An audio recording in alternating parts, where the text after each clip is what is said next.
ആ കേട്ടോ സാറേ, ഞങ്ങൾ അച്ഛനും മക്കളും ഇങ്ങനെ എന്തുണ്ടെങ്കിലും തുറന്നു ചോദിക്കും, മറുപടി സഡനായിരിക്കും.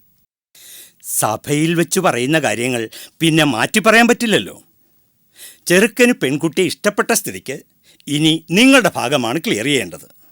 പോസിറ്റീവായ മറുപടി ലഭിച്ചാൽ നമുക്കുടനെ ഈ മംഗളകർമ്മങ്ങൾ നടത്താം.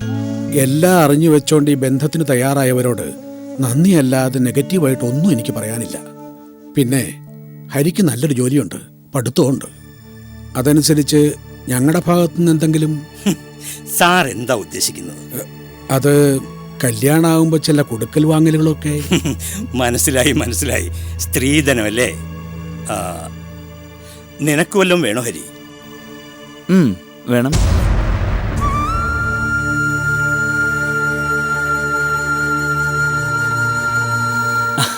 സ്ത്രീധനമല്ല, പെൺകുട്ടി.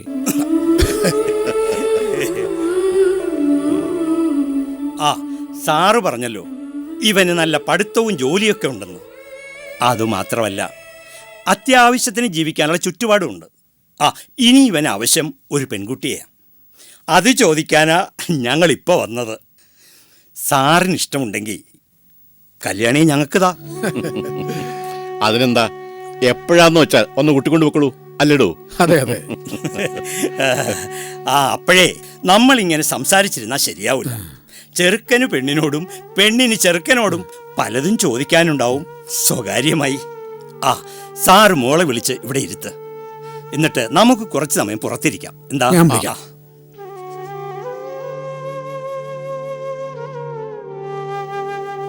മോളെ വന്നേ. ഞാൻ വരുന്നില്ല അച്ഛാ. എന്താ മോളെ ഇത്? ഹരി ഇവിടെ കാത്തിരിക്കുക. അച്ഛനെ വെറുതെ നാണം കെടുത്തല്ലേ. ചെല്ലു മോളെ, ചെല്ലു ചേച്ചി. വാ അമ്മേ, നമുക്ക് അങ്ങോട്ടിരിക്കാം.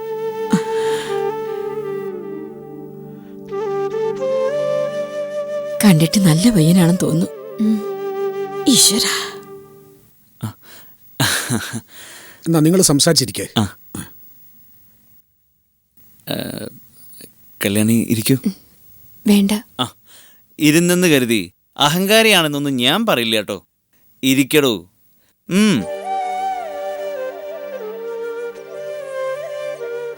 ഞാൻ വളരെ ഫ്രാങ്കാ. എൻ്റെ ഭാര്യയും അങ്ങനെ തന്നെ ആയിരിക്കണമെന്നാണ് ഞാൻ ആഗ്രഹിക്കുന്നത്. സ്ത്രീക്ക് പുരുഷൻ്റെ അത്രയും തൻ്റെ ഇടം പാടില്ല എന്ന് കരുതി തലയും കുമ്പിട്ട് തള്ളവിരൽ കൊണ്ട് കളം വരയ്ക്കുന്ന പെണ്ണാണ് നല്ലത് എന്ന് കരുതുന്ന ശീലവും എനിക്കില്ല. കാര്യങ്ങൾ പരസ്പരം തുറന്നു ചോദിക്കുക, ക്ലിയറായ മറുപടിയും പറയുക. ശക്തമായ ദാമ്പത്യത്തിന് അതാണ് ആവശ്യം. കല്യാണി മൗനവ്രതത്തിലായ സ്ഥിതിക്ക് ഞാൻ ചിലതൊക്കെ തുറന്നു പറയാൻ പോകും. ഇതിനോടകം തന്നെ 3 പെൺകുട്ടികളെ കണ്ടു കഴിഞ്ഞു. ഒരാളെ എനിക്കിഷ്ടമായില്ല, മറ്റൊരാൾക്ക് എന്നെ. എൻ്റെ ഫേസല്ല എൻ്റെ ജോലി. അവൾക്ക് ഡോക്ടറെ തന്നെ വേണോ അത്രേ. പിന്നെ ഏതാണ്ട് കൊത്തു വന്നത് 3ാമത് പോയി കണ്ട ബന്ധമാണ്. പക്ഷേ അവിടെ പ്രശ്നം ജാതകമായിരുന്നു. ഇവിടെ ഇപ്പോൾ അതൊന്നും ഒരു ഇഷ്യൂ ആവില്ലെന്ന എൻ്റെ വിശ്വാസം. പരസ്പരം ഇഷ്ടമാണെന്നുള്ളൊരു തോന്നലുള്ളിലുണ്ട്. നമ്മൾ ഒന്നിക്കണം തന്നെയാണ് ഈശ്വര നിശ്ചയം. അതുകൊണ്ട് താഴത്തുനിന്ന് കണ്ണെടുത്ത് എൻ്റെ മുഖത്തേക്കൊന്ന് നോക്കാം. മുഖം എത്ര വികൃതമാണെന്നെങ്കിലും അറിയാലോ.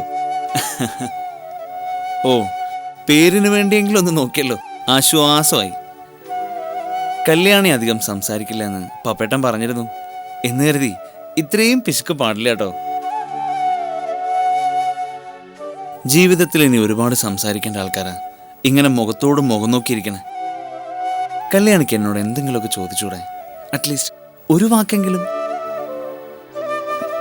പപ്പേട്ടൻ ഞങ്ങളെക്കുറിച്ച് എല്ലാം പറഞ്ഞു എന്നറിയാം. എങ്കിലും തുറന്നു ചോദിക്കുക.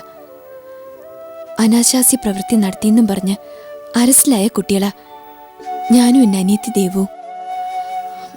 പത്രത്തിലും ടിവിയിലൊക്കെ ഞങ്ങളെ പടവും വന്നതാ. പലർക്കും ഞങ്ങളെ തിരിച്ചറിയാനും കഴിയും. കല്യാണശേഷം അതൊരു ബാധ്യതയായിട്ട് തോന്നൂ? ഏയ്, ഒരിക്കലുമില്ല. ഒക്കെ കേട്ട ശേഷം നന്നായി ചിന്തിച്ചിട്ടാണ് ഞാൻ അച്ഛനെയും കൂട്ടി വന്നത്. കല്യാണിയുടെ പാസ്റ്റ് എനിക്കൊരു പ്രശ്നമല്ല, നമ്മുടെ ഫ്യൂച്ചറാണ് പ്രധാനം. ഒരു കാര്യം ഉറപ്പിച്ചോളൂ, ഈ വിഷയം ഒരിക്കലും നമ്മുടെ ദാമ്പത്യത്തിൽ ഒരു കരടാവില്ല. എന്താ അതുപോലെ? കല്യാണി പൊക്കോളൂ.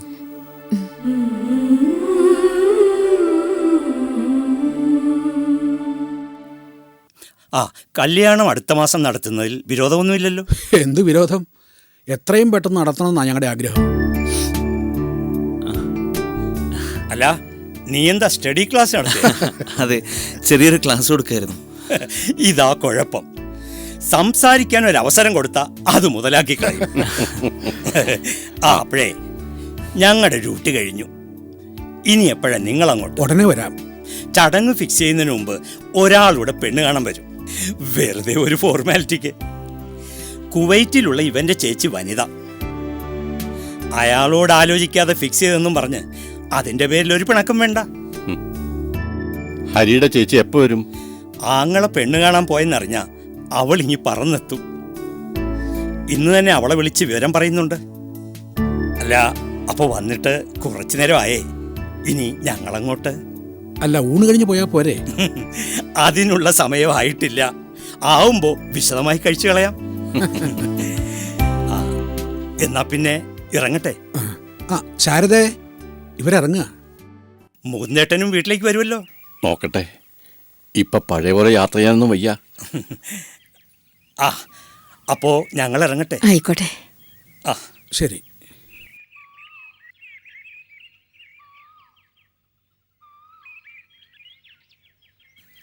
ആ, അപ്പോ വരുന്ന സമയമൊന്ന് അറിയിച്ചാൽ നന്നായിരുന്നു. വിളിച്ചു പറയാം. ആ,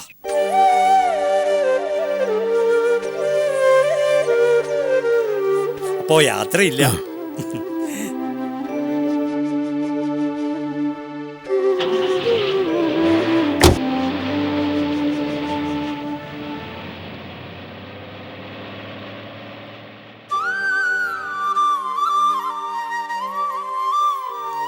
ആൾക്കാരായ ഇങ്ങനെ വേണം. ചോദിക്കാനുള്ളത് മുഖത്ത് നോക്കി തുറന്നങ്ങ് ചോദിക്കല്ലേ. അത്തരക്കാർ നല്ലവരായിരിക്കും മുകുന്ദേട്ടാ. മോക്ക് പയ്യനെ ഇഷ്ടപ്പെട്ടോ? അവൾക്ക് നന്നായിട്ട് ഇഷ്ടപ്പെട്ടെന്ന് തോന്നുന്നു. കേട്ടോ എന്നെ, നല്ല പയ്യൻ, നല്ല ജോലി, നല്ല കുടുംബവും. സ്ത്രീധനവും ചോദിച്ചില്ല.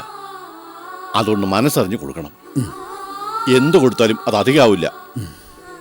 തൻ്റെ കുട്ടി ആ വീട്ടിൽ സുരക്ഷിതയായിരിക്കും. അറിയാം മുകുന്ദേട്ടാ, എൻ്റെ പ്രാർത്ഥനയായിരുന്നു ഇതുപോലൊരു ബന്ധം. അതേതായാലും നടക്കുന്ന മട്ടാ. എനിക്കൊരു സംശയം മുകുന്ദേട്ടാ, ഇവര് കുട്ടികളുടെ കാര്യങ്ങളൊക്കെ വള്ളിപുള്ളി തെറ്റാതെ അറിഞ്ഞിട്ടാ വന്നിരിക്കുന്നത്. കാര്യങ്ങളൊക്കെ അറിഞ്ഞിട്ട് ഇത്രയും താല്പര്യം കാണിക്കുമ്പോ ചെറുക്കൻ ഇനി എന്തെങ്കിലും കുഴപ്പം? കേട്ടോ മുകുന്ദേട്ടാ, ഇത് അയാളുടെ കാര്യം. നല്ലത് ചെയ്താലും പറഞ്ഞാലും അതിനൊക്കെ സംശയത്തിന്റെ അകമ്പടി ഉണ്ടാവും. ഓരോന്ന് കടന്ന് ചിന്തിക്കേണ്ട ചാരതി. മനുഷ്യന്റെ പെരുമാറ്റം കാണുമ്പോഴറിയാം പെശക് പാർട്ടികളാണോ അല്ലേ ഒന്ന്. ആ ഏതായാലും ഇങ്ങനൊരു സംശയം താൻ എടുത്തിട്ടതല്ലേ, ഇക്കാര്യം പപ്പനോട് തന്നെ തുറന്നു ചോദിച്ചു കളയാം. പിന്നെ ഇതിന്റെ പേര് ടെൻഷൻ ആവശ്യമില്ലല്ലോ. അതൊക്കെ മോശമാണ് മേന്നെ. പപ്പനല്ലേ, അവനോട് എന്തും എനിക്ക് തുറന്നു ചോദിക്കാം. ഇന്ന് തന്നെ ഞാൻ അങ്ങോട്ട് പോവാം.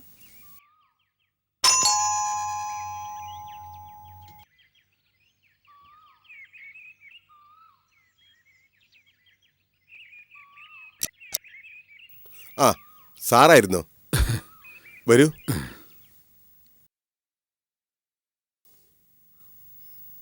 സാർ ഇരിക്കണം. ആ ചെറുക്കൻ വന്ന് പെണ്ണ് കണ്ട് പോയോ? വിശേഷങ്ങൾ തിരക്കാതെ അവരോടൊപ്പം വരാത്തതെന്താ? അപ്പൊ കാര്യങ്ങൾ നേരിട്ടറിയായിരുന്നല്ലോ. തിരക്കായിപ്പോയി സാറേ, അതുകൊണ്ടാ. ഹരിയെ കല്യാണിക്ക് ഇഷ്ടായോ? മറിച്ച് ചോദിക്കുന്നതല്ലേ നല്ലത്. പപ്പനോടും മോളോടും നന്ദി പറഞ്ഞാൽ മതിയാവൂ. നല്ല പയ്യൻ, നല്ല പെരുമാറ്റം. പയ്യൻ്റെ അച്ഛനും അങ്ങനെ തന്നെ. രണ്ടാളും നല്ല രസികന്മാരാ. അച്ഛൻ മോൻ വ്യത്യാസമേ ഇല്ല. തോളെ കയറ്റി നടക്കുന്നത് കണ്ട കൂട്ടുകാരാണെന്നേ തോന്നൂ. അതെ അതെ, ആദ്യമായിട്ട് കയറി വന്നതാ. പക്ഷെ പെരുമാറ്റം കണ്ട വർഷങ്ങളുടെ പരിചയമുണ്ടെന്ന് തോന്നുന്നു. കല്യാണിയെപ്പോലും മാറ്റിമറിച്ച് കളഞ്ഞു. കല്യാണമേ വേണ്ടെന്ന് പറഞ്ഞു നടന്ന പെണ്ണ ഇപ്പം അവളിൽ നിന്ന് ഏറിയ പ്രതീക്ഷയുണ്ട്. അവൾ മാത്രമല്ല, ഞങ്ങളെല്ലാം പ്രതീക്ഷയില്ല, പ്രാർത്ഥനയില്ല. അതുകൊണ്ട് പപ്പനൊന്ന് മനസ്സറിഞ്ഞ് സഹായിക്കണം. എന്താ സാറേ ഇത്? ഹരിയെ കിട്ടുന്ന കല്യാണി മാത്രമല്ല, കല്യാണി കിട്ടുന്ന ഹരിയും ഭാഗ്യവാനാ. സാറിന്റെ മരുമകനായി വരാൻ പുണ്യം ചെയ്തവർക്കേ കഴിയൂ. ഈ ബന്ധം നടക്കും സർ. ഞാനിത് നടത്തും. പപ്പന്റെ വാക്ക് സത്യമാവട്ടെ. അമിതാഗ്രഹം പാടില്ല ഒന്നിലും എന്ന് കരുതി മനസ്സറിയാതെ അങ്ങ് ആഗ്രഹിച്ചു പോയാൽ എന്തു ചെയ്യും? ഇനി ഫലം വിപരീതമായാൽ താങ്ങാനാവില്ല. അതുകൊണ്ടാ ഞാൻ മക്കളെ കേസിൽ നിന്ന് രക്ഷിക്കാമെന്ന് ഞാൻ വാക്ക് തന്നു, രക്ഷിച്ചു. ഇപ്പൊ ദേ ഇവിടെയും വാക്ക് തരുന്നു. നല്ലൊരു മുഹൂർത്തം നോക്കുകയേ വേണ്ടൂ. ഹരി കല്യാണിയുടെ കഴുത്തിൽ താലി ചാർത്തിയിരിക്കും. പിന്നെ ചടങ്ങ് കഴിയുമ്പോൾ 2 കൂട്ടരും കൂടി നല്ലൊരു തുക ഇങ്ങ് തന്നേക്കണം. ബ്രോക്കർ ഫീസേ. വക്കീൽ ഫീസും ബ്രോക്കർ ഫീസും ഒക്കെ ആയിട്ട് ഞാനിപ്പോൾ നല്ലൊരു കടക്കാരനാണല്ലോ. അതൊരു കടമായി തന്നെ ബാക്കി നിൽക്കട്ടെ. ബാധ്യത തീർന്ന ചിലപ്പോ ബന്ധം അറ്റുപോകും. അല്ല നന്ദേ? അതെ. ആ, പപ്പനോട് ഞാൻ പറയാൻ വന്ന കാര്യം വിട്ടുപോയി. ഹരി പെണ്ണ് കണ്ടു പോയ ശേഷം ശാരദയ്ക്കൊരു സംശയം. കല്യാണിയുടെ ഭൂതകാലമൊക്കെ അറിഞ്ഞിട്ടും ഹരി അവളെ സ്വീകരിക്കാൻ തയ്യാറായത് അയാൾക്കിനി എന്തെങ്കിലും കുഴപ്പമുള്ളതുകൊണ്ടാണോ എന്ന്.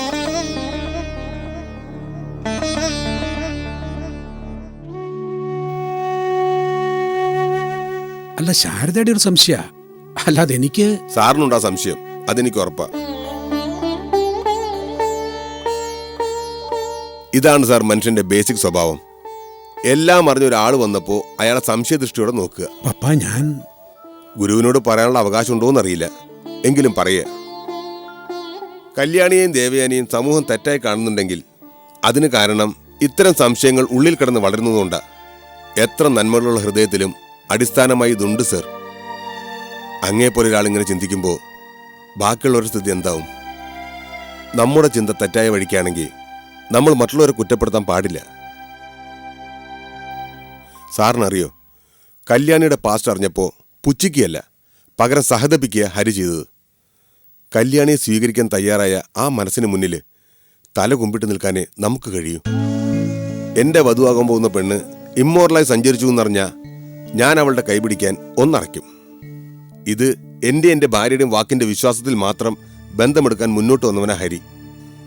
അത് സാറിൻ്റെയും സാറിൻ്റെ മക്കളുടെയും മഹാഭാഗ്യ, ആർക്കും കിട്ടാത്ത ഭാഗ്യം. അറിയാം, അതെനിക്കറിയാം പപ്പ. അബദ്ധം നാവിന്ന് വീണുപോയി, ക്ഷമിക്ക്.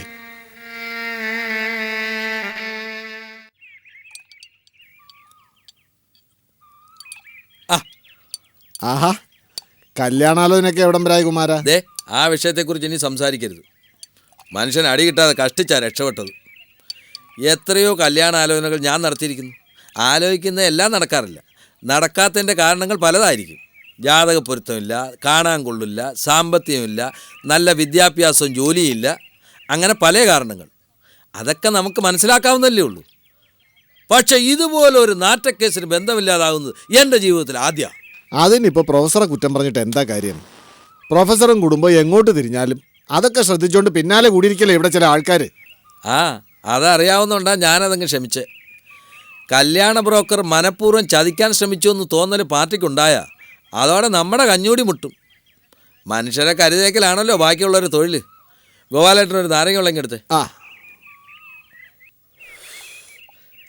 ഏതായാലും നിങ്ങളൊരു കാര്യം ഏൽപ്പിച്ചതല്ലേ, തോറ്റു പിന്മാറുന്നത് ശരിയല്ലല്ലോ. ഒന്ന് പോയാൽ മറ്റൊന്ന്. ദേ, ഇപ്പം നല്ലൊരു ബന്ധം ഒത്തു വന്നിട്ടുണ്ട്. കാര്യങ്ങളൊക്കെ മുൻകൂട്ടി പറഞ്ഞിട്ട് തന്നെയാണ് കൊണ്ടുവരുന്നത്.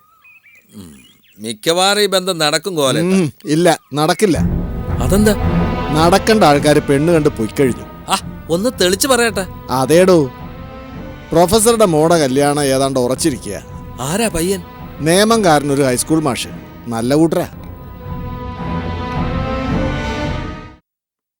മാർച്ച് 21 വില്യത്തിൻ്റെ അനിയത്തി ആലീസിൻ്റെ ബർത്ത്ഡേയാ. അന്ന് സൂപ്രണ്ട് വില്യത്തിനെ ഒന്ന് പുറത്തിറക്കി തന്നാ ദേ ചോദിക്കുന്ന കാശ് ഞാൻ കയ്യിൽ അങ്ങോട്ട് വെച്ചു തരും. ഞാൻ പരമാവധി ശ്രമിക്കാം അലക്സായ. അതെന്നെ ഒഴിവാക്കാറില്ല, സൂപ്രണ്ടിന് സ്ഥിരം നമ്പർ അല്ലയോ.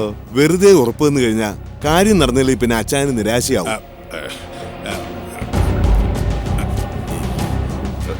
ഇതങ്ങോട്ട് കൈ വെച്ചോണ്ട് ഉറപ്പീര്. റിസ്കാ, എന്നാലും നോക്കാം. ഓ പിന്നെ റിസ്ക് നോക്കാന്ന്.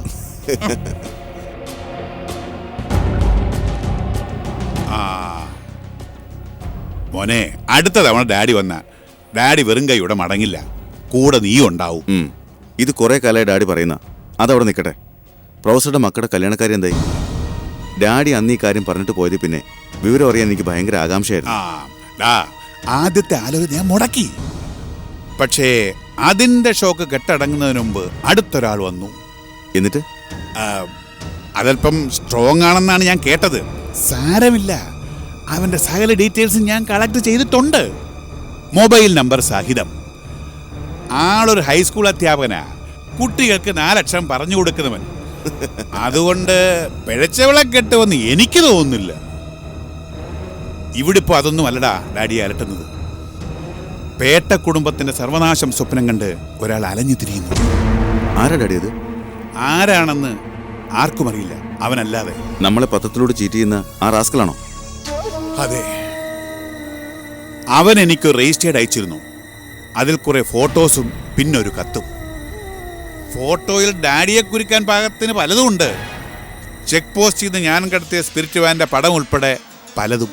കത്തിലോ? സാധാരണ ഇത്തരക്കാർ ബ്ലാക്ക് മെയിൽ ചെയ്യുന്നത് പണത്തിനായ. പക്ഷേ ഇവിടെ അവൻ്റെ ഉദ്ദേശം അതല്ല. മേനോനെയും കുടുംബത്തെ രക്ഷിക്കില്ല. ഊമക്കത്തിലും പ്രൊഫസറെ ശല്യപ്പെടുത്തരുതെന്ന് പ്രത്യേകം സൂചിപ്പിച്ചിട്ടുണ്ട്. ആരായിരിക്കും ഡാഡി അവൻ? അത്രയ്ക്ക് ശത്രുതയുള്ള ആരാ നമുക്കുള്ളത്? ആദ്യം മുതൽ ഓർത്തു നോക്കിയാൽ ചില മുഖങ്ങളെങ്കിലും ഡാഡിക്ക് ഓർമ്മ കിട്ടില്ലേ? അവരെ ആരെങ്കിലും ഫോളോ ചെയ്താൽ ഈ ടെൻഷൻ അതോടെ തീരും. ഒറിജിനൽ ആരാണെന്ന് കണ്ടെത്താനും സാധിക്കും. എൻ്റെ ശത്രുവും പ്രൊഫസറുടെ മിത്രവും. എത്ര ചിന്തിച്ചിട്ടും അങ്ങനെ ഒരാളെ ഓർമ്മിച്ചെടുക്കാൻ എനിക്ക് കഴിയുന്നില്ല. ആലോചിച്ച് ഉറക്കം പോയി. അത് മാത്രം മിച്ചം.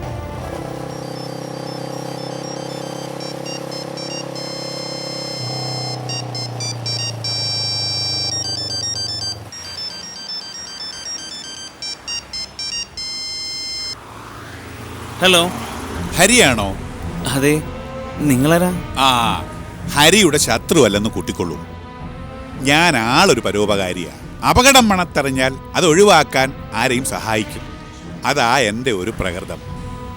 ഇവിടിപ്പോ ഹരി ഒരു വലിയ അപകടത്തിൽ ചെന്ന് ചാടാൻ പോവുക. മനസ്സിലായില്ലേ? അറിയാം മനസ്സിലായിട്ടില്ലെന്ന്. അത് മനസ്സിലാക്കി തരാനല്ലയോ ഞാനിപ്പോൾ അങ്ങോട്ട് വിളിച്ചത്. പിന്നെ കല്യാണമൊക്കെ ഉറപ്പിക്കാൻ പോവാന്ന് അറിഞ്ഞു. ആരെയാണ് കെട്ടാൻ പോകുന്നതെന്ന് വല്ല നിശ്ചയമുണ്ടോ എൻ്റെ പൊന്നനിയന്? അന്യന്റെ കടപ്പറ പങ്കിട്ട സ്ത്രീയെ തന്നെ വേണോ മോനെ നിന്റെ സ്വന്തം ജീവിതത്തിലേക്ക് ക്ഷണിക്കാൻ? നാട്ടിൽ ചാരിത്രവതികളായ എത്രയോ സ്ത്രീകളുണ്ട്. ഉണ്ടായിരിക്കാം, പക്ഷെ എനിക്ക് ഈ കുട്ടിയെ മതി. ഇടയാൻ വേണ്ടി പറഞ്ഞതല്ലടാ കൊച്ചനെ. അനാശാസ്യ പ്രവൃത്തിക്ക് കസ്റ്റഡിയിലായ പെൺകുട്ടികളെ ആ കല്യാണിയും ദേവയാനിയും. കഴിഞ്ഞ മാസം 10-ാം തീയതി ചൊവ്വാഴ്ച പത്രം നോക്കിയാലേ നിനക്കത് വ്യക്തമാകും. ഒക്കെ ഞാൻ അറിഞ്ഞ കാര്യങ്ങളാ. ഇനി എനിക്ക് കൂടുതലായി ഒന്ന് വ്യക്തമാവണ്ട. ഞാനും അത്ര നല്ല ആളൊന്നുമല്ല. അല്ലറ ചില്ലറ തരോടെയൊക്കെ ഞാനും ചെയ്തിട്ടുണ്ട്. എന്നാലും ഒന്നുകൂടെ ആലോചിച്ചിട്ട് പോരെ? ഇനി ഒന്നും ആലോചിക്കാനില്ല. പിന്നെ നിർബന്ധമാണെങ്കിൽ താൻ പോയിരുന്ന് ആലോചിക്കേ. പാവപ്പെട്ട പെൺകുട്ടികളുടെ ജീവിതം തകർക്കാൻ ഇറങ്ങിയിരിക്കുക റാസ്കൽ. എന്തായി മുതലാളി? അവൻ വഴങ്ങുന്നേനമല്ല ചെറായി. എല്ലാം അറിഞ്ഞു വെച്ചുകൊണ്ട് ത്യാഗം ചെയ്യാനുള്ള പുറപ്പാട്. അയ്യേ, കെട്ടാൻ പോണ പെണ്ണ് പഴച്ചവളാണെന്ന് അറിഞ്ഞിട്ടും ബന്ധമെടുക്കാൻ പോണ ഇവൻ ഏത് സൈസാ? അവനൊരു തരികിടയാണെന്ന് അവൻ തന്നെ പറഞ്ഞു കഴിഞ്ഞു.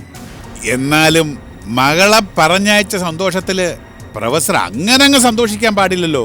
പാടുണ്ടോ ചെറായി? അത് പാടില്ല. പിന്നെ ഇത് അടിച്ചു പിരിയാൻ എന്താണൊരു മാർഗം? എന്തെങ്കിലും ഒത്തുവരാതിരിക്കില്ല.